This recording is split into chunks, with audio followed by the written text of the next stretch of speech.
दोस्तों, आज की कहानी रिश्तों को शर्मसार कर देने वाली ऐसी कहानी है जिसमें एक दामाद अपनी साथ के साथ अंधेरी रात में कुछ ऐसा काम कर डालता है जिसके बारे में शायद किसी ने सपने में भी नहीं सोचा होगा। चलिए आज इसी कहानी को, इसी नाजायज़ रिश्ते से जुड़ी हुई हैरत अंगेज कहानी को आपके सामने लाए हैं, क्योंकि आज ये वीडियो आपके लिए बहुत ही ज़्यादा इंटरेस्टिंग रहेगी। ये स्टोरी दरअसल कहानी की शुरुआत कुछ इस तरह होती है कि सर्दियों का मौसम था और एक दामाद रात के अंधेरे में अपने कमरे में रज़ाई के अंदर सोया हुआ था। तभी उसके कुछ देर बाद जब उसके कमरे में उसकी सास दाखिल होती है तो उसी रज़ाई को ओढ़कर, जिस रज़ाई में दामाद था, वो भी उसके बगल में लेट जाती है। तभी दामाद को लगता है कि शायद उसकी पत्नी आई है और उसके बराबर में आकर सो गई है, इसलिए वो भी उसके साथ उस रात सो जाता है। अंधेरी रात का पूरा पूरा फ़ायदा उठाकर यहाँ से एक ऐसा खेल शुरू होता है जो आगे चलकर एक नहीं बल्कि तीन तीन लोगों की ज़िंदगियों को पूरी तरीके से बर्बाद कर देता है और तबाह कर देता है। चलिए कहानी का एक एक वाक़या सिलसिलेवार तरीके से आपके सामने रखते हैं। आखिरकार उस रात ऐसा क्या हुआ था जो बिल्कुल नहीं होना चाहिए था। और एक बात आपको बता दें, वैसे तो कुछ रिश्तों के नाम नहीं होते, क्योंकि ऐसे रिश्ते इंसान खुद अपनी मर्ज़ी और अपने फ़ायदे के लिए बनाता है। तो इसलिए ऐसे रिश्तों को ना तो समाज ही स्वीकार कर पाता है और ना ही परिवार वाले ऐसे रिश्तों को अपनी रजामंदी देते हैं। कभी कभी ज़ोर ज़बरदस्ती या अनजाने में बनाए गए ऐसे रिश्ते हमें कभी भी बड़ा नुकसान पहुंचा सकते हैं ज़िंदगी में। इसलिए इस बात पर भरोसा नहीं किया जा सकता। मगर एक बात यह भी है कि अगर इंसान के अंदर इतनी सलाहियत हो कि वो अपनों से बड़ों का आदर करे, सम्मान करे, हर रिश्ते का लिहाज करे, तो तब यूँ समझ लें कि ज़िंदगी उसकी बहुत बढ़िया रहेगी, रिश्तों में मजबूती भी आएगी। फिर चाहे वो कोई भी रिश्ता हो, भाई बहन का रिश्ता हो, माता पिता का रिश्ता हो, पति पत्नी का रिश्ता हो, या फिर जीजा साली ही क्यों ना हो, सास माँ और दामाद का ही रिश्ता क्यों ना हो। चलिए आज एक ऐसे ही बनने बनाए रिश्तों को कलंकित कर देने वाली कहानी इस वीडियो में हम आपके सामने लेकर आए हैं। वीडियो को पूरा देखिएगा, आखिर तक बने रहिएगा। और देखिए, हमारा मकसद समाज को जागरूक कराना है, क्योंकि ऐसी घटनाएं समाज में बढ़ती जा रही हैं, ताकि आप भी ऐसी घटनाओं से सावधान रहें, सुरक्षित रहें। और समय समय पर हम आपको जागरूक कराते रहेंगे ऐसी कहानियों के माध्यम से ही। तो चैनल को सब्सक्राइब कर लें और साथ में जुड़ जाएं, ताकि हमारी हर वीडियो, हर कहानी आप तक ज़रूर पहुँचे। वीडियो पर एक लाइक भी करिएगा और इसको अपने अपनों के साथ कहानी को ज़्यादा से ज़्यादा साझा भी करें, ताकि हमारा हौसला भी बढ़ सके, हमें मोटिवेशन मिल सके। क्योंकि जब जब आप लोग हमें सपोर्ट करते हैं, आप लोगों का प्यार हमें मिलता है, तब तब हमारा ये सफ़र और ज़्यादा मजबूत बन जाता है। तो ऐसे ही सपोर्ट करते रहें, प्यार करते रहें। कहानी में कमेंट बॉक्स में आप अपना नाम भी लिखें, ताकि कल की कहानी में मैं आपका नाम ले सकूं और मुझे बड़ी खुशी होगी आपका नाम लेते हुए।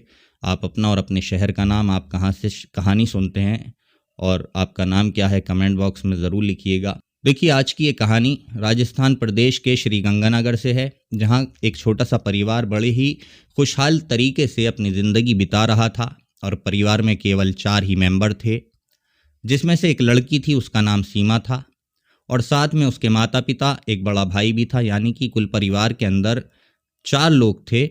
साधारण सी इनकी ज़िंदगी चल रही थी, घर में किसी चीज़ की कोई कमी नहीं थी, खर्चा पानी ठीक ठाक हो रहा था, और ना ही इनको कोई इतनी ज़्यादा इनकी फरमाइशें थीं, ख्वाहिशें थीं, ना ही कोई फालतू के खर्चे थे, शौक़ थे। मगर घर में एक परेशानी ज़रूर थी कि सीमा के माँ बाप को सीमा की शादी की बहुत फ़िक्र हो रही थी, क्योंकि सीमा जवान हो चुकी थी, अब उसकी शादी की उम्र हो गई थी। इसलिए वो लोग अपनी बेटी के लिए एक अच्छे लड़के की तलाश में लगे हुए थे। उन्होंने आसपास के सभी लोगों से भी कह रखा था, आसपास के गाँव में, कि उनकी बेटी के लिए कोई अच्छा रिश्ता बताएं, कोई अच्छा लड़का हो। जैसे आम लोग कहा करते हैं, इसी तरीके से सीमा के माँ बाप ने भी कह रखा था। तो एक दिन की बात है, पास के रहने वाले एक लड़के से सीमा के घर वालों की मुलाकात होती है, और ये मुलाकात किसी दूसरे शख्स के ज़रिए होती है। देखिए, लड़के का नाम दिनेश था, जिसकी उम्र भी लगभग 28 साल थी, जो काफ़ी पैसे वाला भी था, कारोबार इसका अच्छा था, क्योंकि वो बड़ा बिजनेसमैन था। उसकी खुद की एक मोबाइल की अच्छी सी बड़ी सी दुकान थी, जहाँ से उसको महीने भर की अच्छी खासी कमाई भी हो जाती थी, रोज़गार मजबूत था। लेकिन जब सीमा के घर इस लड़के का रिश्ता उनकी बेटी के लिए आता है, तो ये लड़का सीमा के घर वालों को काफ़ी पसंद भी आ जाता है, क्योंकि दिनेश काफ़ी देखने दिखाने लायक भी था। दिनेश के घर वालों को भी सीमा काफ़ी पसंद आ जाती है क्योंकि सीमा भी काफ़ी खूबसूरत थी, जिसके बाद दोनों परिवार के बीच रिश्तों की सारी बातें पक्की हो जाती हैं। आखिरकार 25 साल की उम्र में ही सीमा की शादी का दिन, शादी की तारीख पक्की हो जाती है। 15 दिसंबर 2021 को दिनेश के साथ बड़े धूमधाम तरीके से शादी में पूरा गांव शामिल होता है। और जब सीमा विदा होकर अपनी ससुराल पहुंचती है तो देखिए यहाँ उसकी नई नई ज़िंदगी की शुरुआत होती है, जो वाकई काफ़ी अच्छी थी। यानी बहुत जल्द ही सीमा दिनेश के घर वालों के साथ शादी के बाद घुल मिल जाती है, जो एक बहू का काम होता है, क्योंकि दरअसल दिनेश के घर में भी कुछ ज़्यादा लोग नहीं थे। कुल केवल उसके सास ससुर थे और दिनेश था, यानी कि कुल 4 लोग थे, 4 सदस्य थे। यानी अब दिनेश के घर में भी 4 लोगों का परिवार बन चुका था सीमा को मिलाकर। तो ये परिवार काफ़ी खुशहाल तरीके से अपनी ज़िंदगी गुजारना शुरू कर देता है। शादीशुदा ज़िंदगी भी सीमा की बहुत अच्छी चलने लगती है, क्योंकि एक तो सीमा का जो पति होता है दिनेश, वो अपने घर का काफ़ी समझदार, होनहार और होशियार जिम्मेदार बेटा था, जो अपनी सभी जिम्मेदारियों को मजबूती से, जिम्मेदारी से निभा रहा था।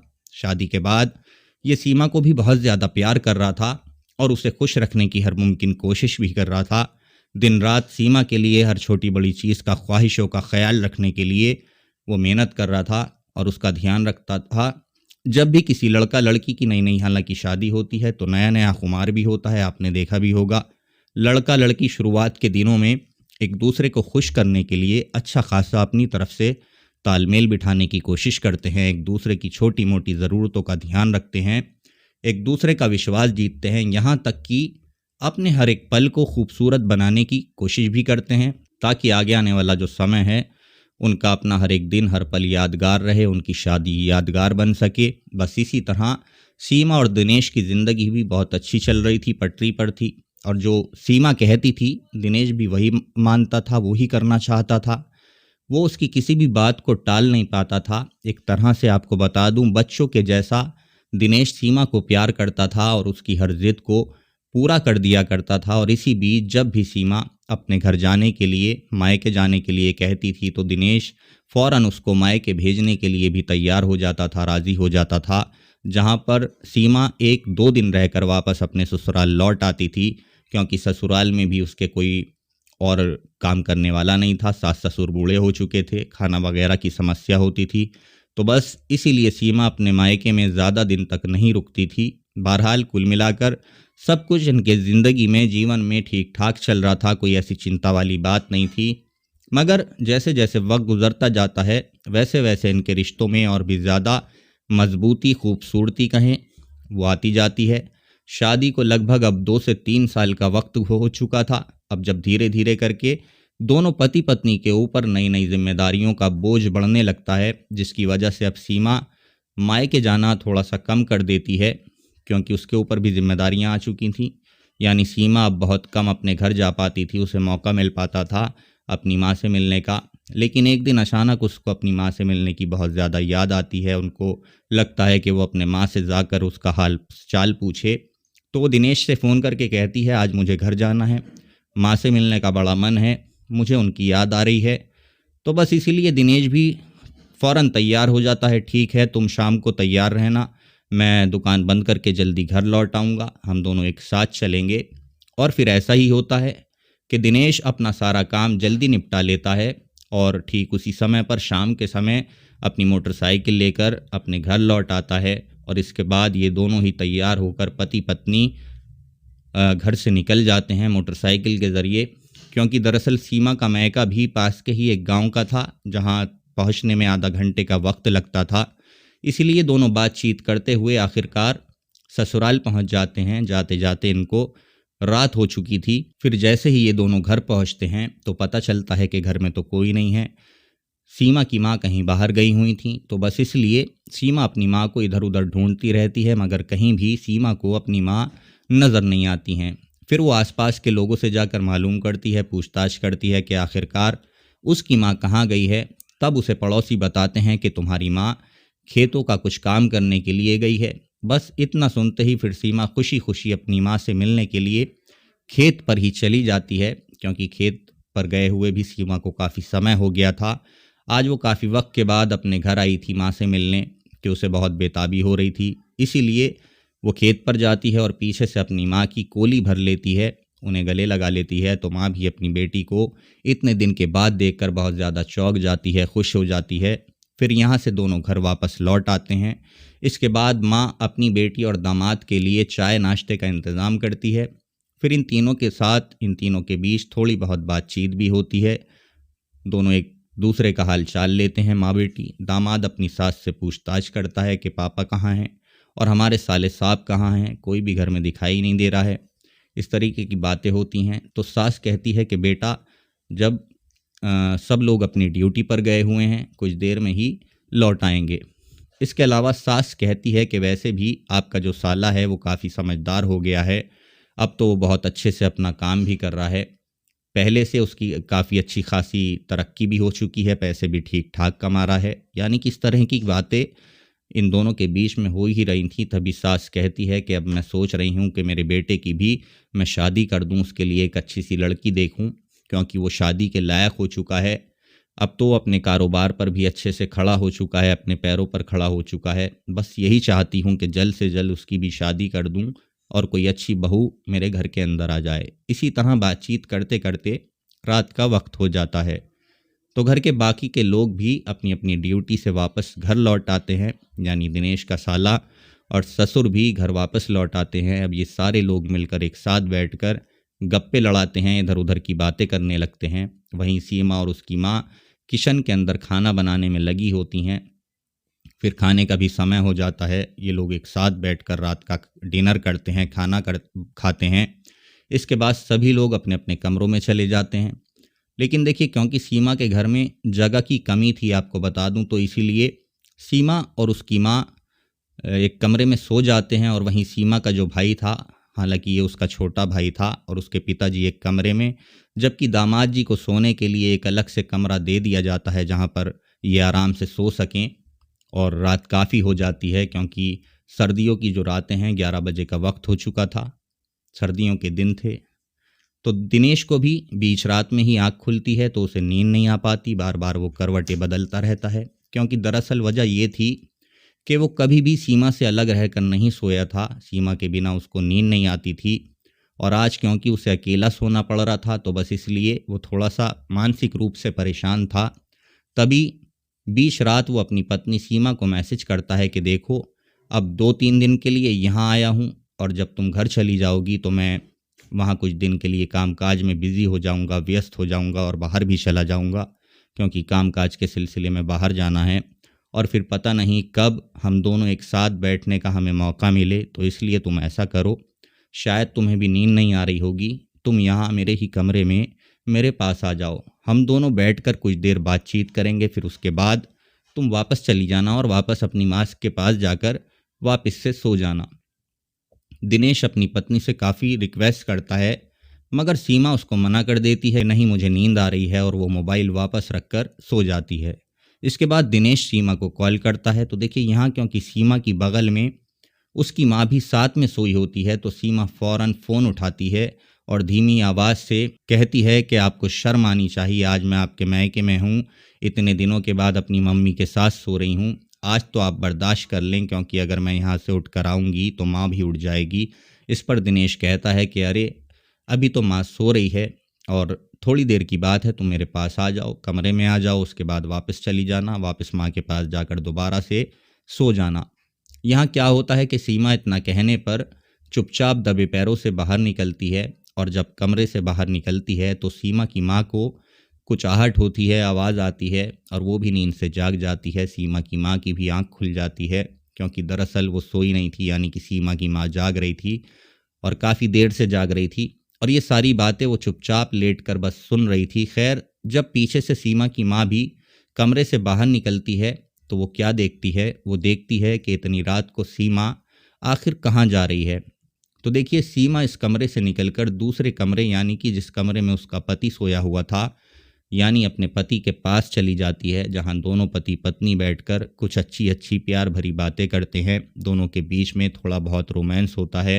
हालांकि सीमा की माँ खड़ी होकर चुपचाप इस चीज़ों को देखती रहती है और वापस डर के मारे जाकर बिस्तर में वापस लेट जाती है। फिर क्या होता है कि ठीक 1 घंटे के बाद जो दोनों पति पत्नी वापस अलग होते हैं, सीमा अपने कमरे में माँ के पास वापस लौट आती है। तो वापस सीमा अपनी माँ के कमरे में आकर चुपचाप लेट जाती है और कुछ देर के बाद उसको गहरी नींद आ जाती है। मगर देखिए यहाँ सीमा की माँ अब भी जाग रही होती है। उसके बाद कुछ ऐसा होता है कि सीमा के पति को दोबारा अपनी पत्नी की तलब उठती है। वो दोबारा अपनी पत्नी को कॉल करता है, सीमा फ़ोन उठाती है। वो कहती है कि यार सीमा, मुझे तो नींद नहीं आ रही है, एक काम करो तुम यहीं आ जाओ और मेरे पास सो जाओ, मुझे अकेला सोना पड़ रहा है, मैं बहुत अजीब महसूस कर रहा हूँ। यार तुम ऐसा करो, आज पूरी रात मेरे साथ ही रहो, मेरा मन नहीं लग पा रहा है। सीमा फिर वही जवाब देती है कि कैसी बातें कर रहे हो, अभी अभी तो मैं आपके पास से आई हूँ और अब चुपचाप सो जाओ। माँ उठ गई तो मुझे बहुत डांट सुनने को मिलेगी, उन्होंने मुझे बिस्तर पर नहीं देखा तो बहुत परेशानी हो जाएगी, वो क्या सोचेगी, कुछ तो शर्म करो। इतना कहकर सीमा फिर से फ़ोन काट देती है और वापस सो जाती है। और अब उसका पति दिनेश भी फ़ोन रख के लेट जाता है। मगर यहाँ क्या होता है कि सीमा की जो माँ है वो सीमा का चुपचाप फ़ोन उठाती है और उसके व्हाट्सएप को खोलती है, ऑन करती है, जहाँ से दिनेश व्हाट्सएप पर सीमा को ऑनलाइन देखता है। तो वो मैसेज करके पूछता है कि तुम तो अभी तक सोने की बात कर रही थी और अभी तक जाग रही हो, अगर जाग ही रही हो तो मेरे कमरे में आ सकती हो, मुझे नींद नहीं आ रही है, तुम्हें भी नींद नहीं आ रही होगी, प्लीज़ एक काम करो मेरे कमरे में आ जाओ। जब ये बातें सीमा की माँ पढ़ती है तो वो सीमा बनकर उसको रिप्लाई करती है, जबकि दिनेश को पता ही नहीं होता है कि सीमा तो सो रही है। व्हाट्सएप पर सीमा नहीं बल्कि उसकी माँ मैसेज कर रही है। तो इधर से सीमा की माँ रिप्लाई करती है कि अच्छा ठीक है, मैं आ रही हूँ, तुम दरवाज़ा खोल कर रखो तो और मैं आकर तुम्हारी रज़ाई में लेट जाऊंगी। फिर ठीक वैसा ही होता है कि दिनेश अपने कमरे की लाइट बंद कर देता है और दरवाज़ा खोलकर रज़ाई में मुंह ढककर दिनेश लेट जाता है। तभी सीमा की माँ चुपचाप अपने कमरे से निकलकर दामाद जी के कमरे में पहुंचती है, जहां जाकर वो देखती है कि कमरे में काफ़ी अंधेरा है। वो बिना कोई आवाज़ करे अपने दामाद के बगल में रज़ाई के अंदर जाकर लेट जाती है। फिर यहीं से ये चीज़ें शुरू होती हैं। दोनों एक साथ उस रात दिनेश और सीमा की माँ दोनों एक करीब आते हैं, क्योंकि रात का समय था। बिना कोई आवाज़ के सीमा की माँ दिनेश के बगल में लेट गई थी। तो दिनेश को लगता है कि उसकी पत्नी सीमा ही होगी। बस इस ख्याल से वो बिना कुछ सोचे समझे सीमा की माँ के काफ़ी करीब आ जाता है और फिर उससे वो कुछ इस तरीके से, जैसे अब थोड़ी देर पहले सीमा के साथ सो रहा था, उसी तरीके से सीमा के माँ के भी नज़दीक आ जाता है। तो उस रात इन दोनों के बीच वो सब कुछ होता है जो एक पति पत्नी के बीच में होना चाहिए। क्योंकि दरअसल सीमा की माँ सीमा से थोड़ी मोटी थी, इसलिए उसको कुछ अजीब सा लग रहा था। इसलिए उसने मोबाइल उठाकर मोबाइल की जब टॉर्च जलाई तो तब जाकर उसको पता चला कि यहाँ तो सीमा नहीं बल्कि उसकी सास बगल में उसके साथ सो रही है। और उसी से सारी चीज़ें उसके सामने आई। उसको पता चली कि अभी थोड़ी देर पहले वो अपनी पत्नी के साथ नहीं था बल्कि अपनी सास के साथ था। दिनेश बहुत हैरान हो जाता है, उसे बहुत ज़्यादा शर्मिंदगी भी महसूस होती है। जबकि देखिए यहाँ उसकी सास चुपचाप लेटी होती है, वो कोई ऐसी अजीब रिएक्ट नहीं करती है, बल्कि वो कहती है कि बेटा तुम्हें डरने की ज़रूरत नहीं है, यहाँ ऐसा कुछ नहीं हुआ है, मैं यहाँ अपनी मर्ज़ी से आई हूँ और मैं जानती हूँ कि तुम्हें काफ़ी देर से नींद नहीं आ रही थी, बस इसीलिए मैं यहाँ आकर तुम्हारे पास लेट गई थी। इसके आगे हमारे बीच में कुछ नहीं हुआ है। काफ़ी देर से व्हाट्सएप पर तुम मैसेज कर रहे थे, तुम सो नहीं पा रहे थे, इसलिए अब तुम्हें शर्मिंदगी महसूस करने की कोई ज़रूरत नहीं है। ऐसा करो, तुम जो भी तुम्हारी ख्वाहिशें हैं वो मुझे बताओ, मैं उनको पूरा करूँगी। देखिए यहाँ पर किस तरीके से एक सास रिश्ते को शर्मसार करती है और अपने दामाद के आगे किस तरीके की बातें करती है कि अपने दामाद के सामने जब वो इस तरीके की बातें करती है तो दामाद के भी होश उड़ जाते हैं, वो शर्म से पानी पानी हो जाता है। वो फ़ौरन उस कमरे से निकलकर बाहर चला जाता है और उसी रोज़ उसी रात वो उसी समय अपनी पत्नी सीमा को उठाता है और सारी चीज़ें बताने के बाद उसी वक्त सीमा से कहता है कि मैं यहाँ अब एक पल भी नहीं रुकूंगा, मैं फ़ौरन वापस लौटना चाहता हूँ, मुझे अपने घर जाना है और मैं तुम्हें भी यहाँ इस घर में एक सेकंड के लिए भी नहीं छोड़ूंगा। वो अपनी पत्नी को लेकर वहाँ से अपने घर वापस लौट आता है। घर वापस आने के बाद वो सीमा को सारी चीज़ें बताता है कि उसके साथ उस रात ऐसा हुआ। जब वो सीमा को फ़ोन पर व्हाट्सएप पर मैसेज कर रहा था तो उसकी माँ सीमा बनकर जवाब दे रही थी। सीमा भी सुनकर हैरान रह जाती है, क्योंकि उसके फ़ोन से वो व्हाट्सएप मैसेज उस रात भेजे गए थे, जो सीमा ने नहीं भेजे थे, तो सीमा को भी यकीन हो जाता है। फिर सीमा का पति उससे कहता है कि आज के बाद मेरा तुम्हारे मायके से कोई नाता नहीं है, कोई रिश्ता नहीं है, और आज के बाद मैं तुम्हें तुम्हारे घर वापस नहीं भेजूँगा, कभी तुम्हारी माँ से मिलने नहीं दूँगा। इस तरीके की बातें वो सीमा से करने लगता है। सीमा भी मजबूर थी अपने पति के आगे, क्योंकि जो उसकी माँ ने उसके साथ किया था वो बहुत गलत था, जिसको ना तो समाज इजाज़त देता है और ना ही परिवार देता है। तो ये कहानी थी। इसके बाद सीमा को उसका पति कभी भी अपने मायके ना तो जाने देता है, ना खुद जाता है। तो ये कहानी थी। इस कहानी से आपको क्या सीख मिली, क्या प्रेरणा मिली, कमेंट बॉक्स में कमेंट करके आप ज़रूर बताइएगा। आज के लिए बस इतना ही। कल फिर एक नई कहानी के साथ मुलाकात होगी। तब तक आप अपना ख्याल रखें। धन्यवाद। जय हिंद।